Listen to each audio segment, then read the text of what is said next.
Saya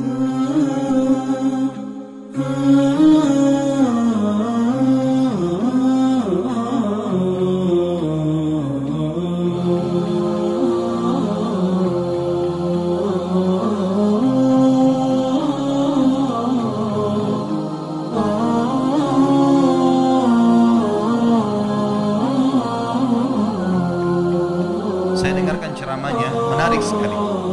Saya tidak tahu orang itu siapa, tapi cuplikannya saya dapatkan dari seorang teman dari Jeddah yang mengirimkan ke saya. Orang ini cerita, Syekh ini menceritakan, cuplikannya ada di HP saya, dia bilang, saya satu waktu pernah ke Mesir, dan di Mesir ini, saya lagi dari satu daerah mau ke Kairo, dari Iskandaria, satu kota, mau ke Kairo. Itu saya tiba di Kairo mungkin sekitar jam 2 malam. Pesawat saya selepas subuh harus berangkat kembali ke Saudi.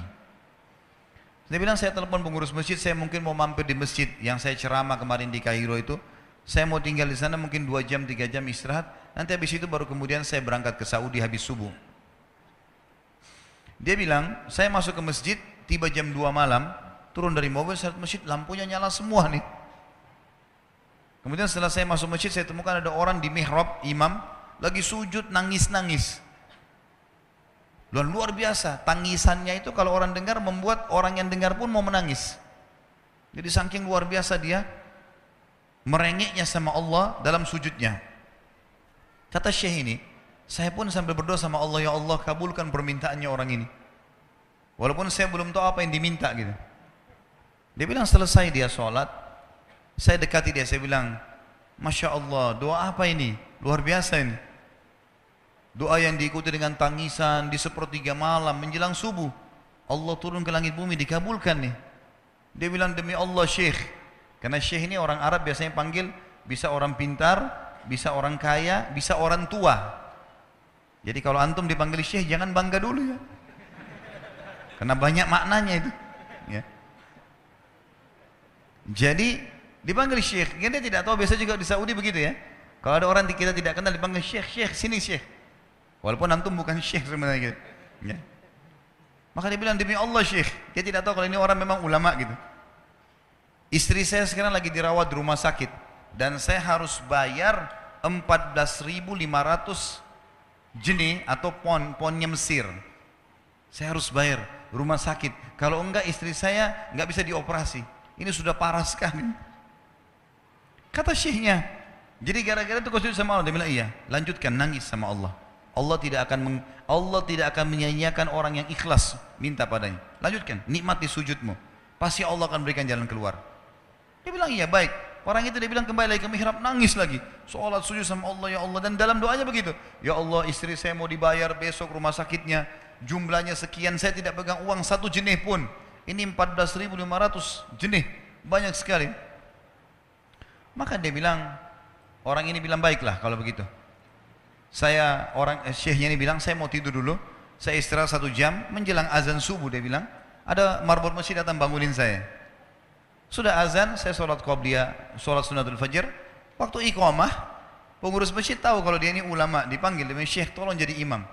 Dia bilang, saya capek, baru istirahat 1 jam, 2 jam malam. Biarlah imam. Dia bilang, tak apa-apa, ayat-ayat pendek aja, baca surah-surah pendek aja. Kata Syekh, baiklah. Dia bilang, saya baca surah-surah pendek. Rupanya, mikrofon masjid karena keluar di luar, ada satu pengusaha Mesir, apartemennya itu dekat masjid, dan dia suka ikuti ceramahnya Syekh ini di YouTube. Dia bilang, turun dari apartemennya, ikut sholat berjamaah di masjid, karena dia kenal suaranya orang ini gitu. Begitu selesai sholat, dia bilang, saya lagi zikir, datang orang itu. Dia bilang, Syekh, ahlan wa sahlan di Mesir. Saya salah satu penggemar Anda di YouTube, dan saya dengar suara tadi. Saya tadinya mau sholat di masjid lain, saya ke masjid ini. Dia bilang, Syekh, saya mau minta tolong satu hal. Kata Syekhnya, kenapa? Dia bilang, saya sudah ngitung zakat uang perusahaan saya harus alokasikan 14.500 jenih. Kata Syekhnya. Orang itu bilang, saya mau alokasikan zakat saya 14.500 jenih. Kata Syekhnya, saya nangis, dengar itu. Nangis, saya terisak-isak. Kata orang itu, kenapa Anda nangis? Syekh bilang, saya nggak bisa jelasin. Dia bilang, saya nangis terus. Kemudian saya lihat ke kiri kanan di sof, mana orang yang tadi malam sholat tahajud tuh? Ada di ujung. Dipanggil sama Syekh, fulan kesini, datang. Dia bilang, ceritakan masalah kamu apa? Dia bilang, Syekh, saya punya masalah, istri saya dioperasi harus bayar 14.500 jenih hari ini, kalau tidak nggak operasi. Kata syekhnya, tiba-tiba si pengusaha ini nangis-nangis. Orang ini juga heran, kenapa kalian berdua menangis? Dia masih bingung, kenapa gitu. Kata syekhnya, biarin orang ini yang jelaskan. Yang punya usaha bilang apa? Demi Allah Syekh, saya sudah 1 minggu taruh uang ini di lemari saya, sudah 1 minggu. Setiap hari istri saya bilang, turunkan, lakukan haknya Allah, zakat itu keluarkan. Dia bilang, saya ingin dapat 1 orang yang saya kasih langsung, daripada saya bagi-bagi. Saya mau 1 orang saya kasih, selesaikan masalah dia. Dan Allah selamatkan saya di akhirat. Orang ini jadi nangis. Orang yang punya minta butuh, nangis. Kata pengusahanya, ini uangnya, silahkan, 14.500. Semoga Allah selesaikan urusan saya di akhirat gara-gara saya bantu kamu. Kata syekhnya, demi Allah yang terjadi, orang ini, yang siapa namanya? Orang yang punya uang ini, yang dikasih uang, dia tiba-tiba lupakan saya dan lupakan si pemilik uang.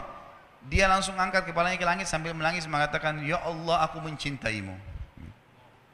Terpenuhi kebutuhannya, gitu kan? Kuasa Allah. Teman-teman, cuman kita selalu buru-buru. Kalau seseorang kita di perusahaan mau dinaikkan gajinya saja, mau naikkan jabatannya, dia harus tulis permohonan. Tidak mungkin juga baru hari ini dimasukkan kemudian ketuk ruangan di rootnya, mana permintaan saya kemarin, atau hari ini, nggak mungkin. Seminggu dia sabar, 2 minggu dia sabar, dengan berharap datang panggilan. Kenapa dengan Allah Subhanahu Wa Taala kita tidak begitu, teman-teman? Banyak orang buru-buru, dan kebanyakan orang mau menggantungkan permintaannya kepada Allah hanya pada hal-hal yang kecil, hal yang besar tidak, atau sebaliknya, hal yang besar, hal yang kecil tidak. Kenapa tidak pernah minta sama Allah dikasih motor, dikasih mobil, dikasih rumah? Kenapa hanya minta kalau penyakitnya dihilangkan baru kembali kepada Allah? Itu pun seringkali kita jadikan Allah nomor 30, teman-teman sekalian. Ke dokter ini, ke dokter itu, resep ini, resep. Nanti kalau sudah mentok nggak bisa sembuh baru sholat tahajud. Hah?